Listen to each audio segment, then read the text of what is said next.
Hello, scholars. This is Yash, and welcome back to Assessity Point. So, what we are required to do in today's session? Actually, in the last session, we completed all the types of conjunctions. We completed correlative conjunctions in the last session, and with that, we concluded with all the classifications of conjunctions. है ना? So, what we have to do in today's session, we are required to do some other thing, other essentials in conjunctions only, and we have to do what? Wrong pair of conjunctions. So there are some conjunctions which should not be attached or come together in a particular statement. Okay, तो वो पढ़ना है आज के session में and with today's session our whole sessions required for conjunctions would be completed and in the next session we are going to do what we are going to do some questions on conjunctions only and after that we are going to begin a new topic in grammar in English grammar हाँ चलिए start करते हैं तो आज के session में what we are going to do we are going to learn about wrong pairs of conjunctions in conjunctions only चलिए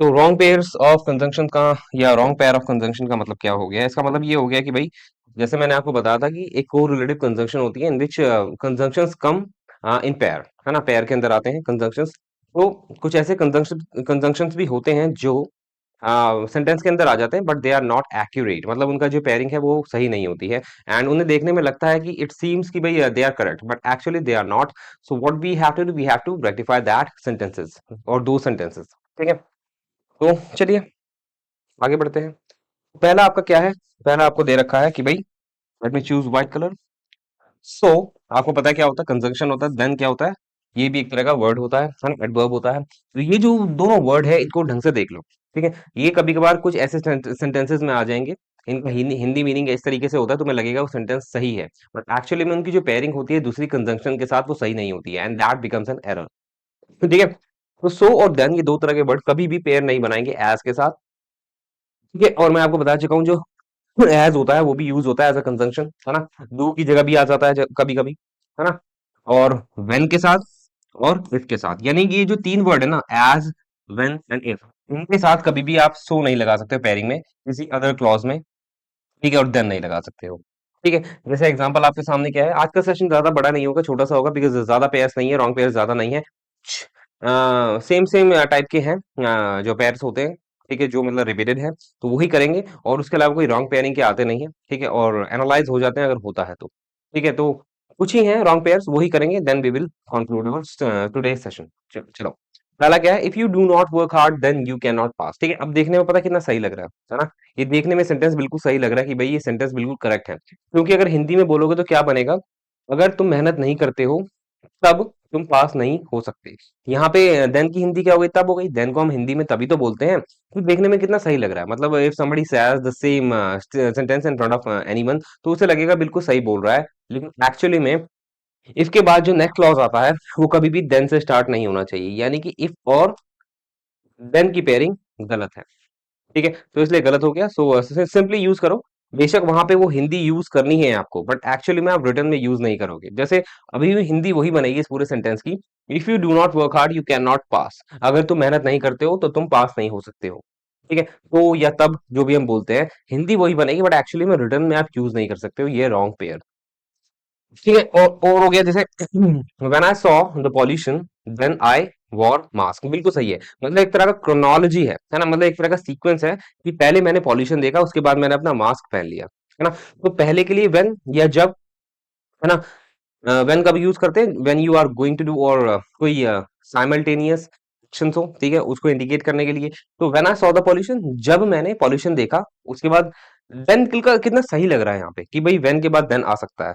तब मैंने क्या करा मास्क पहन लिया पॉल्यूशन देखते ही तो मतलब सीक्वेंस में काम हो रहा है सीक्वेंस के लिए स्टेटमेंट बिल्कुल सही है फिर भी गलत हो गई है क्यों क्योंकि रॉन्ग पेयरिंग है ठीक है बेशक हिंदी में आपको बोलने में सही लग रहा हो ठीक है स्पीकिंग में आप यूज कर रहे हो nobody would be able to guess it but ये रिटर्न में गलत हो गया है व्हेन के साथ कभी भी देन नहीं आएगा तो remove then simply when I saw the pollution I wore mask ठीक है I hope you are getting it if you are getting तो आगे बढ़ जाते हैं as you are diligent so will you pass the exam इसका मतलब क्या हो गया कि भाई जैसे कि तुम जो है समझदार हो या हार्ड वर्किंग हो परिश्रमी हो तो तुम एग्जाम पास कर लोगे ठीक है तो तुम एग्जाम पास कर लोगे तुम्हें पता है कि तो को इंग्लिश में सो बोला जाता है ना सो बोला जाता है तो कितना सूट कर रहा है यहाँ पे सो है ना बोलने में कितना सूट कर रहा है है ना? और तो लिखोगे अगर somebody doesn't know कि भाई इन द बिगिनिंग कि भाई ये पेयरिंग गलत होती है, वो क्या करेगा इसको राइट मार्क कर देगा और that guy will not be able to identify an error. फिर भी एरर है, देखने में बिल्कुल सही लग रहा हो, है ना? क्योंकि हिंदी भी ऐसी बन रही है कि भाई जैसा कि तुम जो है परिश्रमी हो तो तुम एग्जाम पास कर लोगे। बोलने में सही है लेकिन पेयरिंग रॉन्ग है। एज के साथ कभी भी नहीं आ सकता, क्या सो नहीं आ सकता। तो as you are diligent you will pass the exam, तो ऐसे होगा आपका आंसर। और ये मत सोचना मैं खामखा करवा रहा हूँ, इट इज आज in the examination, SSC examination में बहुत बार पूछा जाता है, कंजंक्शन में पूछ लिया जाता है।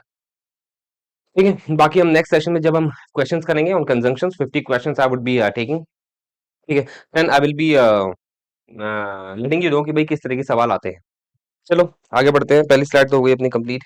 नेक्स्ट है सिंस और बिकॉज। ठीक है, आपको पता है सिंस दो तरह के होते हैं कंजंक्शन में। पहला क्या होता है जो टाइम के लिए यूज होता है और जिसकी हिंदी होती है जब से। ठीक है, जैसे I did not meet her since she left me. ठीक है, मैं उसे नहीं मिला हूं जब से उसने मुझे छोड़ा है। तो वहां पे सिंस के बाद जो क्लॉज आता है उसमें वर्ब की सेकंड फॉर्म पास्ट इंडेफिनिट लगता है। ठीक है, एक सिंस और बताया था मैंने आपको जो कंजंक्शन वाला होता है जहां पे सिंस स्ट्रॉन्ग रीजन के लिए यूज होता है और उसकी हिंदी वही होती है जो बिकॉज की होती है ना? बिकॉज कौन सा, ये वाला बिकॉज एक ही होता है वैसे भी। ठीक है, तो दोनों है ना एक ही काम करते हैं कंजंक्शन में। कंजंक्शन में दोनों एक ही काम करते हैं। ठीक है, तो जब ये एक ही काम करते हैं तो दोनों साथ में यूज हो ही नहीं सकते ना। दोनों को साथ में यूज मत करो। ठीक है, और दोनों को अगर साथ में यूज नहीं कर रहे तो सो के साथ भी यूज मत करो, मतलब सो के साथ आप सिंस और बिकॉज भी यूज नहीं कर सकते हो। ठीक है, जैसा पहला सेंटेंस बोल रहा है, it was raining therefore I did not go outside. अब यहाँ पे सो तो बोला नहीं मैंने, फिर भी देयरफॉर आ रहा है। देयरफॉर की हिंदी क्या होती है? मतलब कुछ आप है ना ऐसे ऐसे वर्ड्स ध्यान रखो, जैसे अगर कोई सेंटेंस नेगेटिव है तो दोबारा आप नेगेटिव वर्ड नहीं यूज कर सकते। लाइक अनलेस है तो नॉट नहीं लगा सकते हो, अनटिल है नॉट नहीं लगा सकते हो, हार्डली बेयरली स्कार्सली है नॉट नहीं लगा सकते हो। ऐसे ही कुछ आप एनालाइज कर लोगे कि अगर इसका मतलब बिकॉज है, इसका मतलब वही है जो इस वाले शब्द का मतलब है, तो दोनों साथ क्यों आ रहे हैं? ठीक है, तो दो सिमिलर वर्ड्स को साथ में यूज नहीं करना है इस तरीके स्टेटमेंट्स में। ठीक है, क्योंकि देयरफॉर की हिंदी भी क्या होती है इसलिए, है ना? देयरफॉर आप पता है हमेशा कहाँ देखते हो? देयरफॉर आप हमेशा कंक्लूडिंग स्टेटमेंट में देखते हो। ठीक है, कोई पैराग्राफ होगा उसमें देख लेना, the paragraph would be ended using these kind of words like however, therefore, in conclusion, as a result, है ना, कॉन्सिक्वेंटली। तो देयरफॉर उस तरीके से आप देख सकते हो, उस तरह के कंक्लूडिंग स्टेटमेंट में। ठीक है, तो देयरफॉर की हिंदी ऑलमोस्ट वही होती है जो सिंस की हिंदी होती है, तो दोनों को साथ में पेयरिंग नहीं बनाना चाहिए। ठीक है, so since it was raining I did not go outside, क्योंकि बारिश हो रही थी मैं बाहर नहीं गया। तो इस तरीके से बनेगा। ठीक है, आगे बढ़े। नेक्स्ट क्या है? Many of the employees resigned because the boss wanted only profit. ठीक है, कि भाई बहुत सारे एम्प्लॉयज ने, ठीक है, काम करने वालों ने रिजाइन कर दिया, क्योंकि क्योंकि बॉस को केवल प्रॉफिट चाहिए था। इस तरीके से आप बिकॉज का भी यूज कर सकते हो विद नो अदर सिंस और सो और देयरफॉर। ठीक है, तो एक वर्ड जो मीनिंग इंडिकेट करता है, एक्सप्रेस करता है, तो दूसरे तरीके का वो वर्ड नहीं आना चाहिए इन अ पर्टिकुलर स्टेटमेंट। ठीक है, I hope you are getting it. आगे बढ़ जाते हैं। अब है बिकॉज के बारे में ही है। बिकॉज और देयरफॉर भी कभी कभार, हमेशा मतलब हमेशा साथ में नहीं आना चाहिए। बिकॉज का भी मतलब वही होता है जो देयरफॉर का होता है, मतलब ऑलमोस्ट, है ना? ऑलमोस्ट बोल रहा हूँ मैं, मतलब ऑलमोस्ट मतलब का मतलब ये हो गया कि भाई दोनों है ना हमेशा रीजन ही बता रहे होते हैं या कंक्लूड ही कर रहे होते हैं स्टेटमेंट को। ठीक है, तो दोनों को साथ मत यूज करो। अरे मैं क्या कर रहा हूँ, व्हाइट कलर चूज करना चाहिए, मैंने ब्लैक कलर चूज किया था इसके लिए, but I have to work on this colour. तो व्हाइट वुड बी सूटेबल। अब ये गलत हो गया है पहला वाला, because she was innocent therefore the teacher did not punish her. ठीक है, अब इसका मतलब क्या हो गया? क्योंकि वो इनोसेंट थी, निर्दोष थी, इसलिए टीचर ने उसे पनिश नहीं किया। देखो बोलने में कितना सही लग रहा है ना? बोलने में कितना सही लग रहा है, क्योंकि वो निर्दोष थी इसीलिए टीचर ने उसे पनिश नहीं किया। फिर भी ये गलत स्टेटमेंट है, फिर भी ये गलत स्टेटमेंट है। बेशक बोलने में सही लग रहा हो और यू थिंक व्हाइल स्पीकिंग कि भाई you can add therefore with because और इन द sentences और in the clauses of because वहां पे यूज नहीं कर सकते हो। ठीक है, नेवर एवर यूज इट। ठीक है, तो ये जो पेयरिंग है बिकॉज की देयरफॉर के साथ गलत होती है, बस दिमाग में डाल लो गलत होती है तो गलत होती है। ठीक है, तो एनालाइज करने की या ज्यादा सोचने की जरूरत नहीं है, why it is so, it is so. ठीक है, चलिए next. Because she was innocent dash, sorry dash नहीं comma, the teacher did not punish her. Because she was innocent comma the teacher did not punish her. अब ये देखो यहाँ पे मैंने है ना कॉमा का यूज किया या देयरफॉर का यूज नहीं किया है, सो का यूज नहीं किया है, फिर भी ये स्टेटमेंट क्यों गलत हो गया है? मैंने देयरफॉर रिमूव कर दिया है, फिर भी स्टेटमेंट क्यों गलत हो गया है?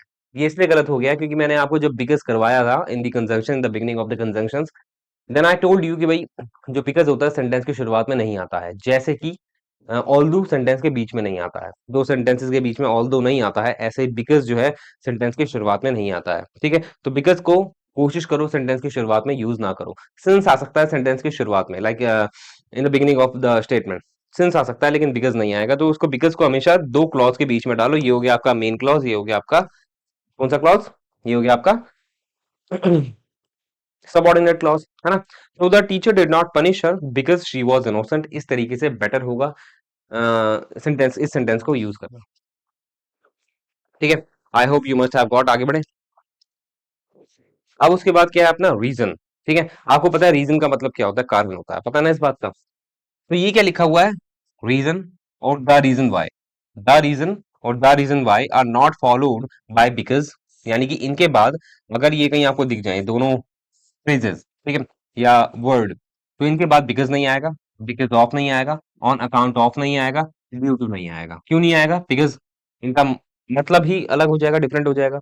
हमेशा दैट लगाओ क्योंकि भी इन दोनों फ्रेजेस के बाद आपको सेंटेंस को आगे फॉरवर्ड करना है। तो like the reason of his resentment. Resentment क्या होता है बताइए? रिजनमेंट मतलब होता है नाराजगी। ठीक है, the reason of his resentment is because nobody wished him on his birthday. तो ये तो बहुत सिंपल सा पता लग रहा है कि भाई यहाँ पे बिकॉज जो है इररेलेवेंट है ना? बिकॉज जो है यहाँ पे क्या है, वर्बोस है। ठीक है, we do not require because of here in the statement, है ना, इन द फर्स्ट स्टेटमेंट। ठीक है, तो ये कैसे बना? अच्छा, ये बोलना क्या चाह रहा है कि जो कारण है उसकी नाराजगी का वो ये है, यहाँ पे क्योंकि की जरूरत नहीं है ना, वो ये है, और ये है कि हम के लिए दैट ही लगाते हैं। तो यहाँ पे तो साफ पता लग रहा है बिकॉज नहीं आएगा कि भाई उसे किसी ने विश नहीं किया बर्थडे पे।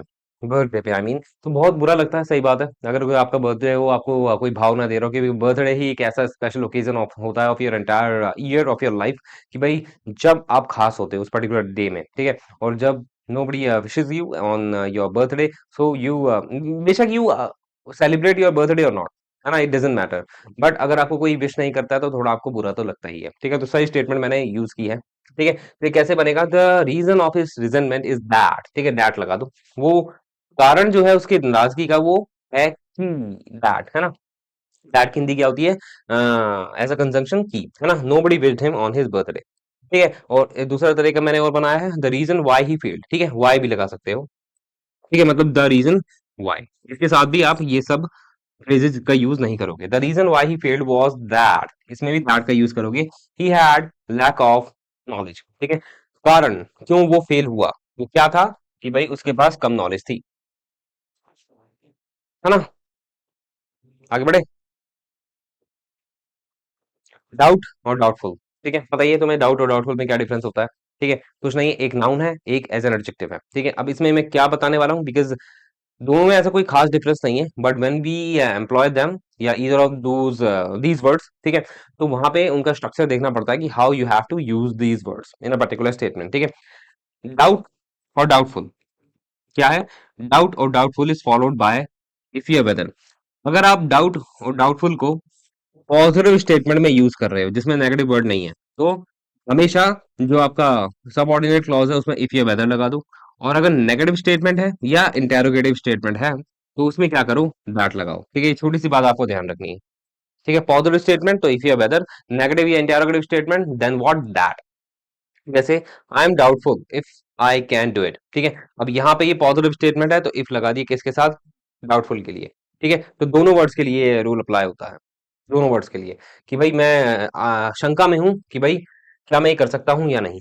तो पॉजिटिव स्टेटमेंट में या तो इफ लगाओ या वेदर लगाओ। एक और statement, she doubts whether I will reach हर। उसे लगता है या वो डाउट करती है कि भाई कि क्या मैं उसे डिच कर दूंगा, इस तरीके से धोखा दे दूंगा। ठीक है, तो डाउट और डाउटफुल दोनों के साथ इस तरीके से यूज करो। उसके बाद है, it is doubtful that no one talks to him. It is doubtful that no one talks to him, इसका मतलब क्या हो गया कि भाई ये बहुत आश्चर्य नहीं, ये बहुत आशंकाजनक है कि भाई कोई भी उससे बात नहीं करता है। तो यहाँ पे दैट क्यों आया? यहाँ पे दैट क्यों आया? क्योंकि नो वन आ गया ना। तो नेगेटिव स्टेटमेंट में आप किसका यूज करोगे? दैट का यूज करोगे simply.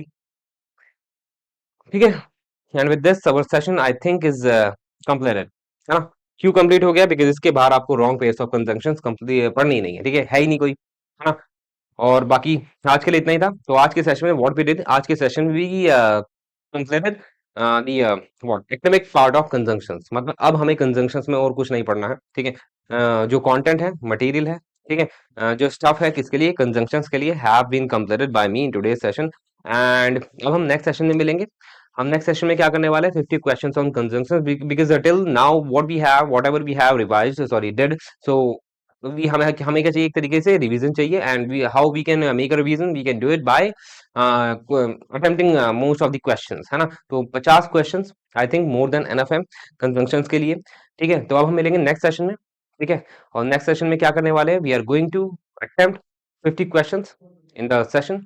And till then what you have to do, keep on learning. And एक रिक्वेस्ट है कि कल आने से पहले अब क्या करना है, मतलब कल आने से पहले, सॉरी, नेक्स्ट सेशन से पहले, जो कि 50 क्वेश्चंस होंगे कंजंक्शन के, अगर आपको सीरियसली अटेम्प्ट करने हैं, मैं सीरियसली इसलिए बोल रहा हूँ बिकॉज़ सीरियस कैंडिडेट्स ही पूरा लेक्चर देखेंगे।